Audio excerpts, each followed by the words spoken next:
Pada kesempatan ini, di awal tahun ini kita akan coba menelusuri sebenarnya bibit perpecahan itu apakah memang ada, apakah direstui, atau memang sudah terjadi di kalangan orang-orang yang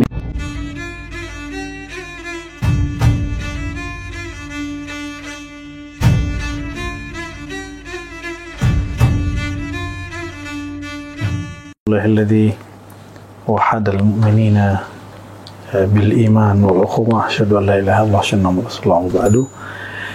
Baik, Buya Mursal dan sahabat-sahabat kasaf, ini bukan kasyaf ya? Bukan kasaf. Nah, kalau kasyaf penyingkapan rohani atau akal. Ya. Kalau kasaf itu kependekan dari kajian akidah filsafat. Oh, sebelumnya kita hanya bahas filsafat. Nah, sekarang kita akan masuk ke kajian akidah. Perlu kita garis bawahi bahwa kajian akidah itu berbeda dengan iman. Iman itu tetap itu syariat. Iman itu sama seperti sholat 5 waktu, itu tidak ada perbedaan. Jadi rukun iman itu 6, semua aliran sama, cuma cara memahami yang berbeda. Jadi tidak ada misalnya ulama Asy'ari meyakini iman hanya 3 rukun, itu tidak ada. Ya, mereka semua meyakini bahwa iman itu ya 6 gitu. Jadi perbedaan akidah itu ilmu tentang keyakinan, ilmu tentang iman. Sedangkan iman itu wahyu dari Allah, ketentuan dari Allah, syariat dari Allah SWT. Maka tidak ada la khilaf fi syara', tidak ada ikhtilaf dalam syariat. Yang berbeda itu cara memahami syariat.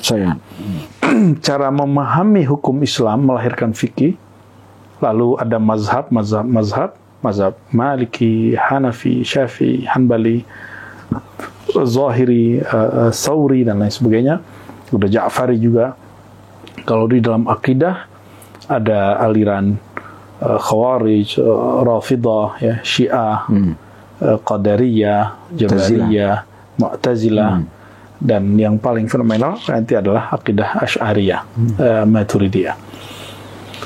Itu semua bukan perbedaan iman. Iman mereka sama. Mereka sama-sama meyakini la ilaha illallah Muhammadur Rasulullah. Tapi cara mereka memahami, ini yang kemudian di ilmu akidah dan menjadi aliran-aliran. Oleh karenanya, ilmu ini juga disebut usuluddin, pokok-pokok agama. Juga disebut ilmu tauhid. Tapi istilah tauhid itu pertama kali dipopulerkan oleh Mu'tazilah, belakangan dipopulerkan oleh Wahabi. Dan Mu'tazilah menyebut dirinya bukan Mu'tazilah. Mu'tazilah itu sebutan musuhnya. Kalau mereka menyebut dirinya Ahlut Tauhid. Ya, mereka menyebut dirinya Ahlut Tauhid. Bahkan kalau pengarang Usulul Khamsah, Syarah Usul Khamsah, beliau menyebut kelompoknya dengan Ahlul Haq. Kelompok paling benar. Sebagaimana kelompok-kelompok yang lain ketika nulis mengklaim akidahnya Ahlul Haq. Ya, yang paling benar. Ya, semua kelompok kullu hizbin bima ladaihi farihun. Ya, semua kelompok akan berbangga dengan ajarannya, pandangannya. Kita tidak bisa terhindar dari perbedaan-perbedaan itu. Oleh karenanya pada kesempatan ini, di awal tahun ini kita akan coba menelusuri sebenarnya bibit perpecahan itu apakah memang ada, apakah direstui, atau memang sudah terjadi di kalangan orang-orang yang dijamin masuk surga. Nah, orang-orang yang dijamin masuk surga itu yang bergaul dengan baginda Rasulullah itu disebut dengan kalangan sahabat. Setelah mereka disebut tabi'in. Setelah tabi'in, tabi'ut tabi'in. Tabi'in berarti pengikut sahabat. Sahabat berarti orang yang bergaul dengan baginda Nabi Muhammad SAW. Yang dijamin masuk surga di dalam hadis Nabi itu lebih dari 10 orang, bahkan semua sahabat itu dijamin masuk surga. Tapi bukan berarti mereka dijamin tidak berdosa. Yang dijamin tidak berdosa itu bahasa akidahnya disebut maksum. Maksum artinya apa? Terjaga dari melakukan dosa. Para nabi semua terjaga. Tapi kalau selain Nabi tidak. Maka kalau ditanya Abu Bakar Nabi apa manusia yang bukan Nabi? Manusia biasa seperti kita. Umar, Utsman, Ali, maka mungkinkah terjadi dosa pada mereka? Mungkin. Mungkinkah terjadi perselisihan antara mereka? Mungkin. Jadi sebelum jauh kita berbicara data sejarahnya, secara ilmu akidah, wuqu'udz dzanbi inda sahabah jaizu aqlan. Ya, jaizun aqlan. Jadi terjadinya atau peristiwa bahwa mereka berdosa, mereka melakukan kesalahan, mereka bermaksiat, itu sangat mungkin gitu. Oleh karenanya Sayyidina Abu Bakar setiap kali merasa salah dia bertobat. Sayyidina Umar pernah membentak Nabi tahun ke-6 karena mau umroh tapi gagal.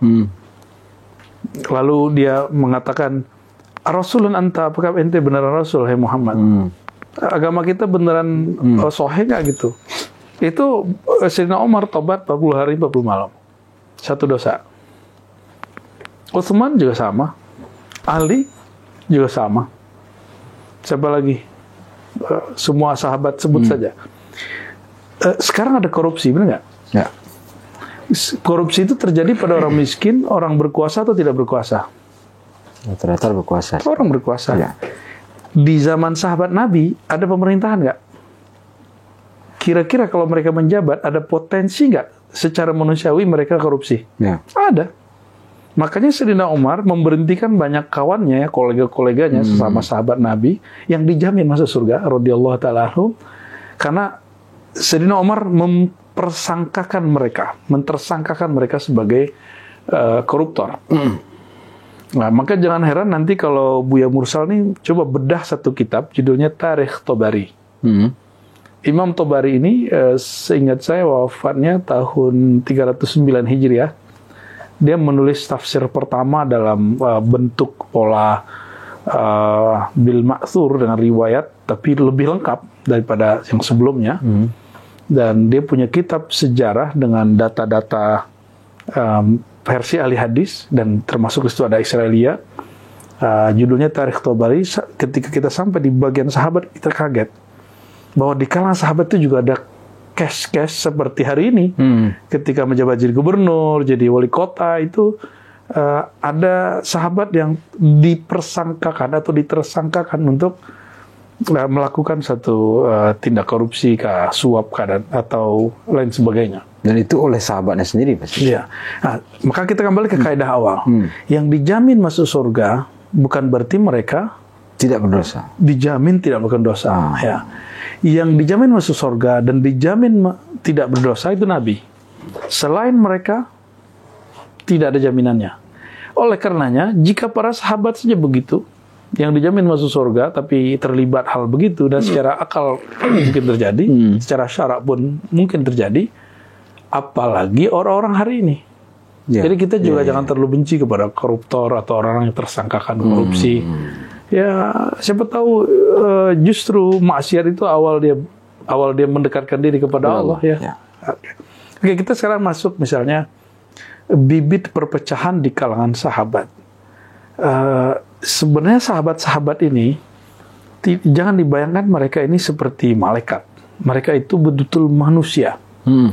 Yang berbeda adalah mereka kolbunya, hatinya, dan pikirannya mendapat limpahan cahaya kenabian. Sehingga Nabi menyebut Umar misalnya, Umar itu orang yang di antara umatku dapat berdialog secara rohani. Muhaddatsun. Sedangkan Abu Bakar, dalam hadis Tabarani disebut, wahai Abu Bakar, kata Sayyidina Ali, engkau orang yang diberi nama dari langit, As-Siddiq. Siddiq itu gelar dia dari langit. Nah, itu masalah name of spirit, nama ruh ya. Bahwa itu gelar-gelar itu memang ada di zaman-zaman Nabi, dan ada hadisnya, ada riwayatnya, dan ada yang sahih, ada yang tidak sahih. Sahabat-sahabat ini juga mereka ada muyul siasi atau mazhabi, ada kecenderungan mazhab atau politik yang beda-beda. Abu Bakar, Umar ini satu, radhiyallahu ta'ala anhu. Sayyidina Abu Bakar, Sayyidina Umar ini masih satu arah, satu manhaj. Utsman sudah lain. Ali sudah lain. Nah, perhatikan. Ini pertanyaan buat master ilmu sosial ya, MSc ya. Filsafat sosial atau Administrasi. administrasi. Oh, Agak nyebrang sedikit. oh, itu kemurtadan itu. Murtad dari filsafat. Jadi S1-nya filsafat terus murtad ke administrasi. Oke, nggak masalah. No problem. Apakah Nabi mewarisi atau menentukan sistem pemerintahan di zaman hidupnya dan setelah meninggalnya? Ada nggak? Ada nggak teks yang menyebutkan itu? Enggak. Kalau bagi Syiah ada. Bagi Syiah ada dalilnya, man kuntu maula fa'ali maula. Hadis Ghadir Qum namanya. Siapa yang menganggap aku pemimpinnya, maka Ali lah pemimpinnya. Bagi saudara kita Syiah itu dianggap sebagai legitimasi bahwa khilafah setelah beliau adalah Sayyidina Ali.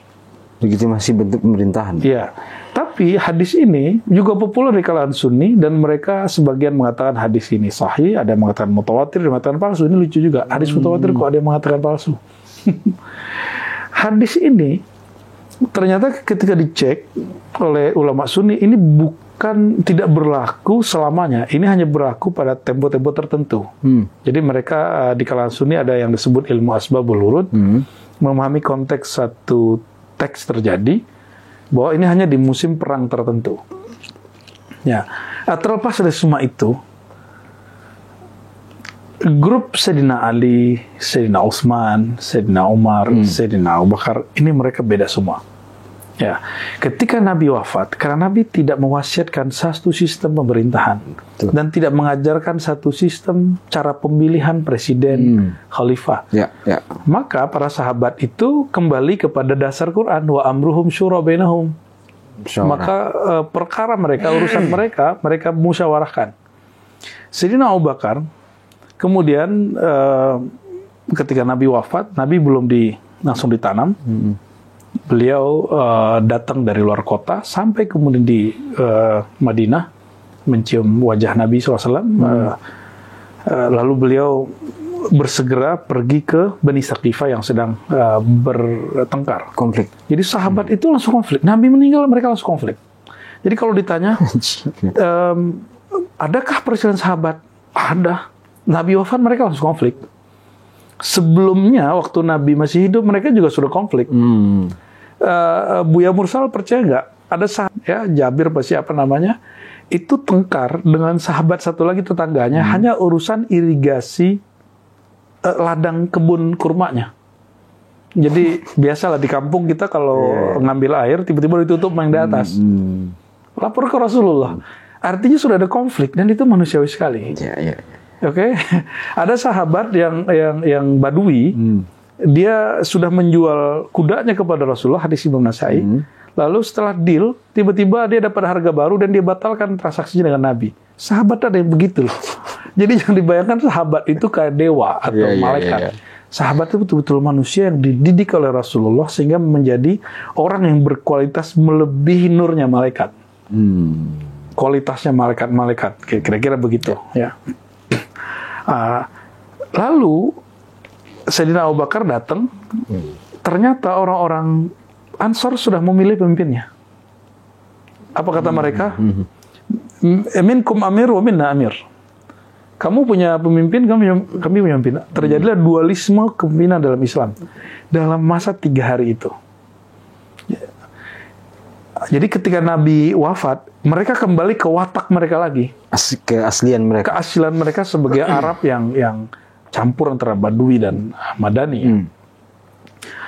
Datang Sayyidina Abu Bakar karena beliau ini orang yang paling intens bersama Nabi, jadi pengaruhnya sangat kuat. Dan orang di antara klan yang hijrah dari Mekah, dia yang paling berpengaruh. Dia kemudian berkata dan membacakan satu hadis yang sepertinya orang Madinah tidak tahu. Apa lafaznya? Al-a'immatu min Quraisy. The leaders from Quraisy. Pemimpin itu mesti dari orang Quraisy. Klan Quraisy. Oh, ini kemudian karena Abu Bakar yang berkalam, mereka udah tahu Abu Bakar ini thiqah, terpercaya. Mustahil kemudian dia berbohong. Maka orang Madinah dan amir yang sudah dipilih itu langsung menurunkan keamirannya, tapi kemudian dia agak sedikit ada perasaan kecewa. Dan dalam beberapa riwayat dia diasingkan atau dia mengasingkan diri, lalu beberapa hari setelah itu baru membayar. Maka Sayyidina Abu Bakar mengatakan, setauku yang berhak menjadi pemimpin setelah kalian adalah Umar. Lalu Umar berdiri dan mengatakan, selama ente Abu Bakar masih ada, Umar tidak berhak jadi pemimpin. Tapi ini dahsyat ini, Buya Mursal. Kenapa? Umar menerima, tapi dia seakan-akan Umar sudah menentukan metode pemilihan kedua. Setelah Ya. Akhirnya Abu Bakar dipilih langsung, disepakati oleh Muhajirin Ansar. Itulah pemilu terbesar pertama aklamasi, langsung dalam Islam. Karena tidak pernah diatur dalam Al-Quran, tidak pernah diatur dalam hadis. Tidak ada hadis sunnah yang mengaturnya. Tapi Umar berbicara begitu, itu keren sekali. Dia seakan-akan dengan kecerdasan muhaddatsunnya, dia sudah menentukan metode kedua. Apa metode kedua? Selama engkau masih ada, Umar tidak berhak menjadi pemimpin. Artinya, dia sudah siap-siap, ditunjuk, penunjukan itu bahasa Arabnya tansis atau wasiyah. Maka perdebatan antara Syiah dan Ahlussunnah dan kelompok lain itu, apakah pemimpin setelah Nabi itu dipilih atau wasiat atau warisan? 3. Dipilih, wasiat, atau warisan.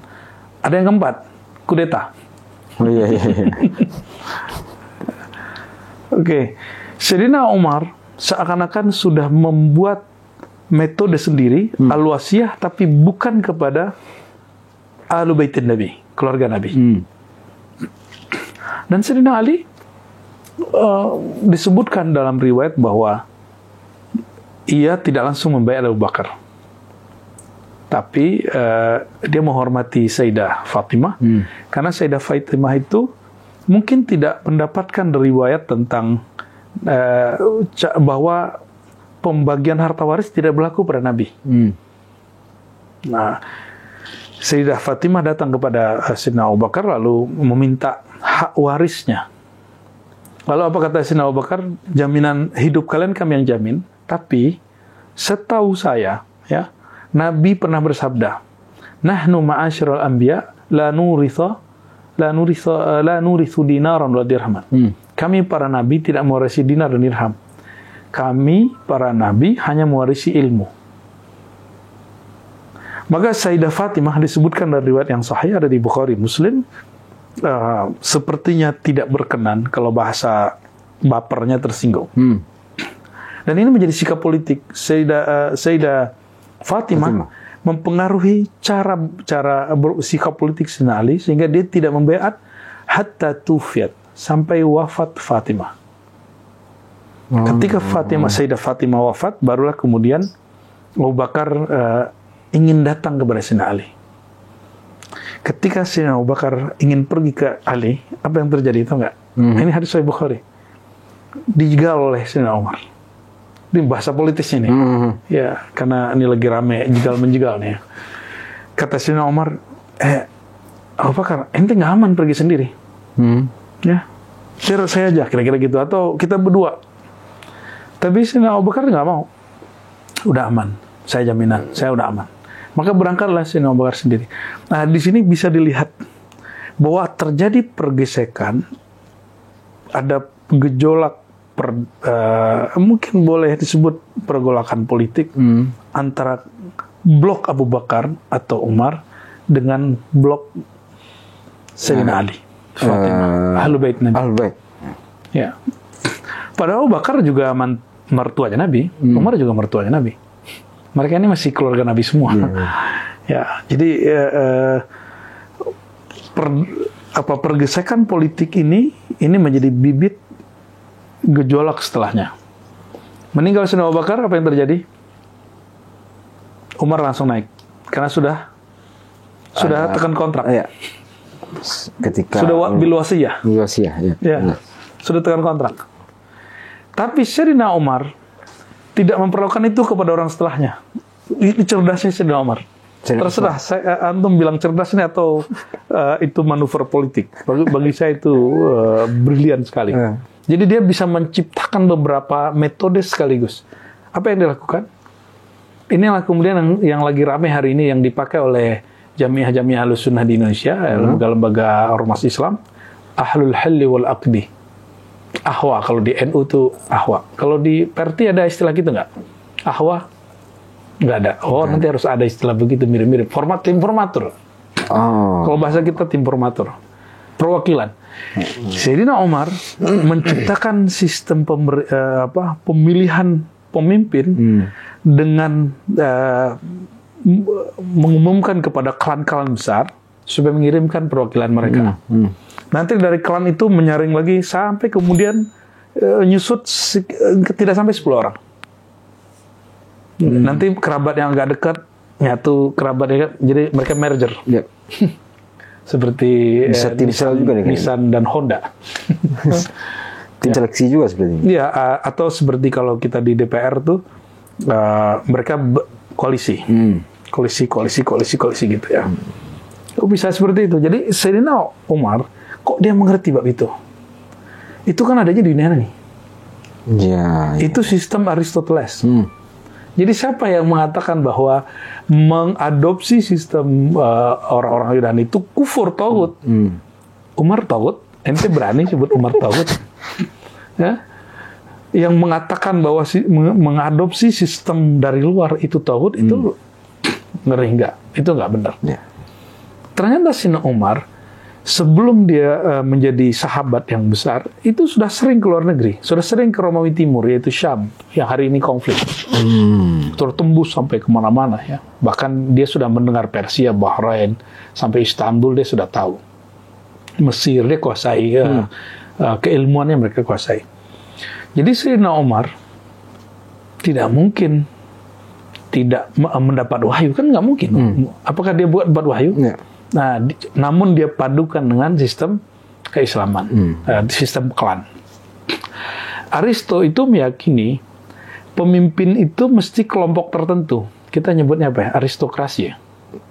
Jadi hanya orang-orang pintar yang bisa. Jadi pemilu ini, demokrasi yang hari ini dijalankan itu bukan di sistem Yunani murni. Itu bukan yang dimau oleh Aristo. Aristo itu maunya pemilihan semua masyarakat milih. Tapi untuk pemimpin, bedakan memilih pemimpin dengan wakil rakyat. Nanti wakil rakyat, mereka kemudian berkumpul, lalu memilih di antara mereka yang terbaik. Itu versi Aristo. Tidak seperti hari ini. Ini sudah demokrasi yang nggak jelas. Yang nggak tahu lah saya. Dan sepertinya pandangan Aristo ini ada benarnya juga.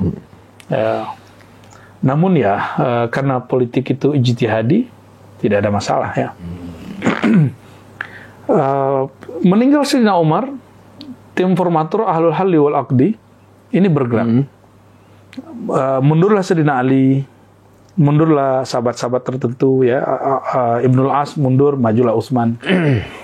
Talha Zubair mundur, maju Ali, kemudian yang tadinya maju juga ikut mundur. Maka orang yang tua umur 70 tahun maju tapi masih cerdas sekali, itulah Utsman mantu Rasulullah SAW. Jadi Utsman itu waktu jadi presiden seumur dengan Kiai Ma'ruf Amin jadi wakil presiden.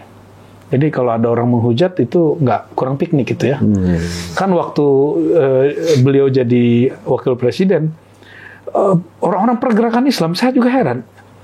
Tua masih pengen jadi wakil presiden.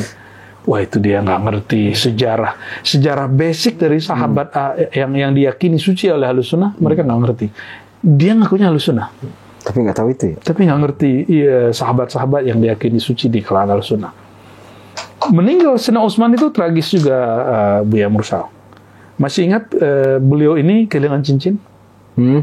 Lalu ganti cincin baru. Tadinya masih cincin Rasulullah. Allah, Rasul, Muhammad. Allah, Muhammad, Rasul. Rasul, Allah, Muhammad gitu ya. Cincin itu hilang, tapi kayaknya ada yang menemukannya. Dia pakai cincin yang baru, lalu menstempel surat SK pengangkatan gubernur untuk Mesir. Untuk siapa? Untuk anak Sayyidina Abu Bakar, namanya Muhammad bin Abu Bakar. Muhammad bin Abu Bakar ini berangkatlah dengan pasukan dia. Di tengah jalan tiba-tiba ada orang bawa surat, pas dibuka pembatalan SK. SK. Begitu mengerikan. Pembatalan SK. Akhirnya pasukan Muhammad Abu Bakar ini sangat kuat karena klan yang mendukung dia gabungan klan Abu Bakar Siddiq dan Umar. Akhirnya pulang, mereka sebagian besar mengepung Utsman. Katanya Muhammad Abu Bakar sudah legowo, tapi pasukan dia nggak terima, tim sukses dia nggak terima. Biasanya ramai kan tim sukses. Ya, kemudian demo. Itu yang demo. Akhirnya mereka awalnya mendemo, tapi lama-lama mengancam, seperti yang dilakukan hari ini oleh orang-orang. Ketika dia nggak percaya lagi dengan sistem, maka mereka demo kelilingin kantor tertentu, sehingga orang yang bikin keputusan kebijakan, polisinya mengikuti suara, biar seneng gitu.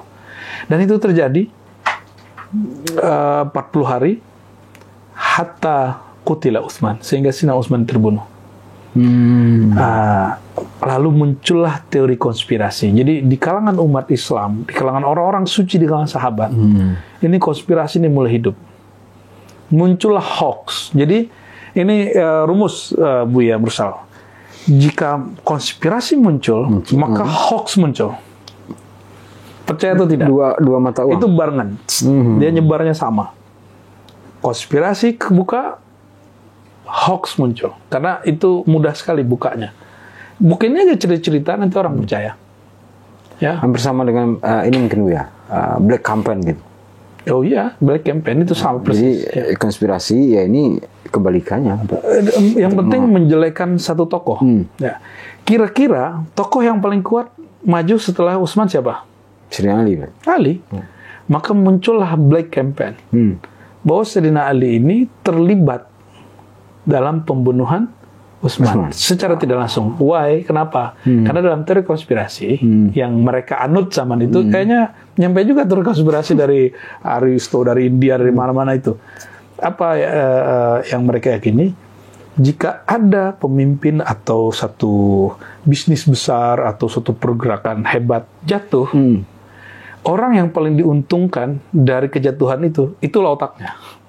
Itu teori mereka. Ya, saya tidak selalu percaya itu sih. Ya. Tapi kira-kira itulah.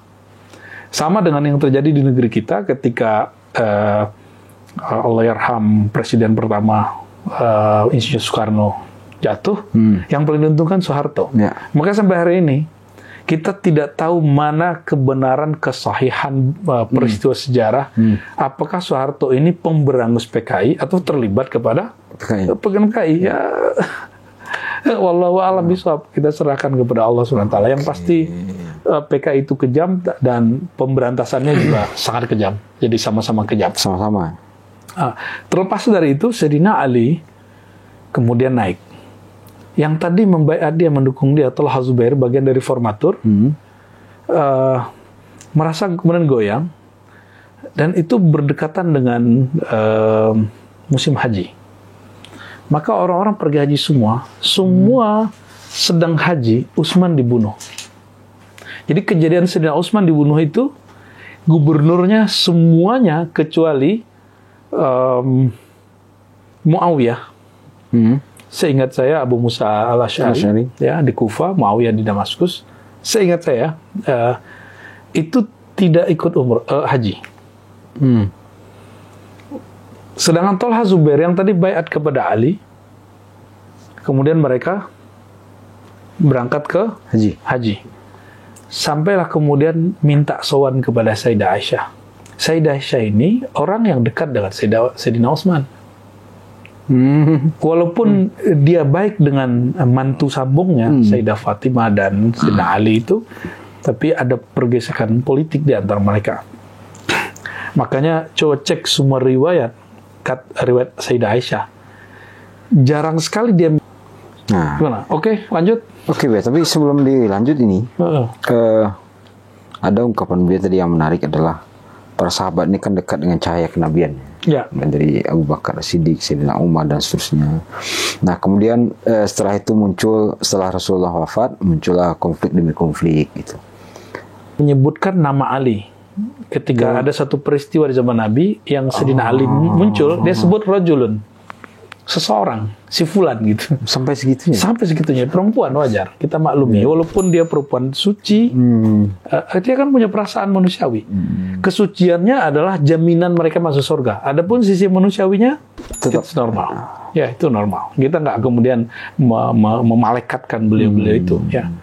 Nah, maka saya menentang dan tidak sepakat dengan orang yang terlalu memalekatkan para sahabat Nabi.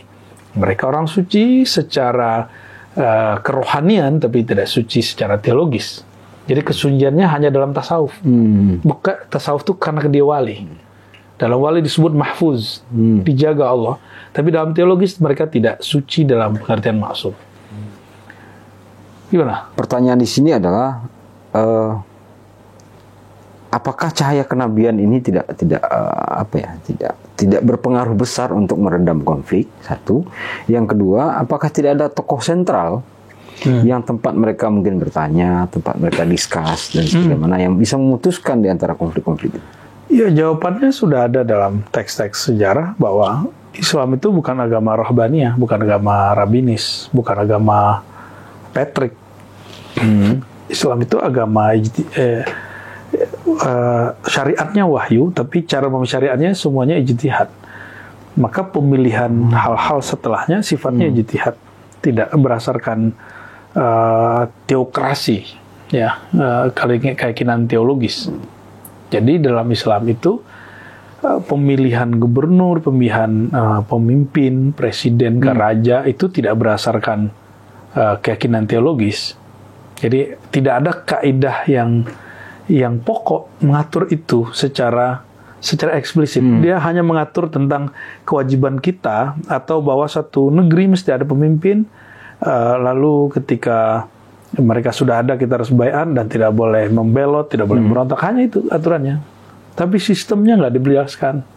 Itu bukan domain wahyu, dia domain ijtihad. Oke, dan itu berkaitan langsung dengan kehidupan normal manusia. Tapi Ahlussunnah meyakini satu hal, al-a'immah min Quraisy. Para pemimpin itu dasarnya dari Quraisy. Ya, itu jadi legitimasi. Namun hadisnya kan tidak mutawatir, hadisnya ahad. Oleh karenanya berbeda dengan hadis ini boleh. Khawarij tidak menerima itu, maka mereka disebut Khawarij. Keluar dari kesepakatan. Coba bayangkan Buya Mursal. Sahabat yang 4 tadi, itu orang asli Mekah apa Madinah? Mekah. Tapi kenapa mereka berkuasa di Madinah? Ini dalil bahwa pribumi tidak mesti berkuasa. Oh, iya. Terserah, percaya atau tidak. Iya, benar. Bagi saya cukup, ini ijma' sahabat sudah. Ini ijma' sukuti, fi'li, dan qauli. Iya. Jadi semua konsensus masuk di situ. Orang yang menentang itu sedang menentang hukum para sahabat, ijma' para sahabat. Ya harusnya kan karena pusat pemerintahan itu di Madinah. Harusnya kan pribumi Madinah. Disinilah kenapa Sayyidina Ali pindah ke Kufah. Karena Sayyidah Aisyah tinggal di Madinah dan dia konflik. Jadi pulang haji, Sayyidah Aisyah bawa semua gubernur selain yang tadi kita sebut, mungkin tabayun atau ingin berdemo. Tapi dalam berdemo itu kemudian sampai sore hari, harusnya sore sudah bubar. Tapi mereka belum bubar semua. Disinilah kita buat kaidah. Kita mengusulkan kaidah. Bahwa demo tidak boleh lebih dari maghrib. Atau jam 5. Ada peraturannya. Kalau di Indonesia ada? Ada peraturannya. Pakar demo nih. Bahwa itu sesuai dengan hukum syariat. Kenapa? Ketika maghrib terjadi, tiba-tiba ada provokator membunuh sahabat Thalhah. Thalhah sudah beralih dari faksi Sayyidina Ali kepada Sayyidah Aisyah. Maka Sayyidina Thalhah kalau dibunuh, kira-kira siapa yang tertuduh? Lawan politik. Ya. Jadi Sayyidina Ali cuma ngomong gini, ketika ditanya oleh Aisyah, apakah kamu terlibat dengan pembunuhan Utsman? Katanya, ana bari umin. Saya terlepas dari itu. Ternyata jawaban itu nggak cukup. Sayyidina Ali mengira sesama sahabat saling paham lah. Tapi bagi mereka isu politik ini nggak bisa dibendung. Akhirnya isu bahwa Sayyidina Ali terlibat dalam pembunuhan Utsman, konspirasi membunuh Utsman, itu bergulir. Hasilnya terjadilah pembunuhan Sayyidina Thalhah di sore hari. Nah, Thalhah terbunuh, barulah kemudian pecah perang yang disebut Perang Onta. Karena yang memimpinnya seorang perempuan, yaitu Sayyidah Aisyah, yang tidak boleh para sahabat memandangnya, dan saat itu belum ada tradisi yang hari ini pakai burqa seperti itu. Jadi mereka pakai satir, maka ditaruhlah Sayyidah Aisyah di atas onta yang agak melekuk gede, dan dia duduk di situ memimpin perang. Bukan pakai tandu gitu, bukan ya? Enggak. Belum ada saat itu. Belum ada. Mungkin ada tapi tidak dipakai. Disitulah muncul Ibnu Umar bacain hadis. La yuflihal qaumu, ya tidak akan menang satu kaum. Tawallat amrohum imra'ah, yang memimpin urusan kekuasaan mereka seorang perempuan. Hadis ini Nabi kalamkan tentang orang Persia yang rajanya dibunuh oleh keluarganya sendiri, lalu naiklah putrinya yang masih kecil. Tapi oleh Sayyidina Abdullah bin Umar dikeluarkan saat itu, dan ini menjadikan suasananya tambah seru. Mungkin orang yang nggak suka dengan dia menyebutnya suasananya tambah keruh, tapi saya mengatakan jadi tambah seru. Kenapa? Blok Sayyidina Ali menjadikan hadis ini untuk black campaign terhadap Sayyidah Aisyah. Walhasil Sayyidina Ali ini panglima perang yang jadi presiden, yang jadi khalifah. Kira-kira kalau lawan Sayyidah Aisyah siapa yang menang? Kira-kira? Ya secara ini kan Sayyidina Ali yang menang. Jadi Thalhah terbunuh, pecah perperangan. Perang Onta tadi. Ya. Perang Onta itu. Kira-kira siapa yang menang? Sayyidina Ali. Sayyidina Ali, karena dia jago strategi. Ya, dan panglima perang kan. Panglima perang dan juga ulama.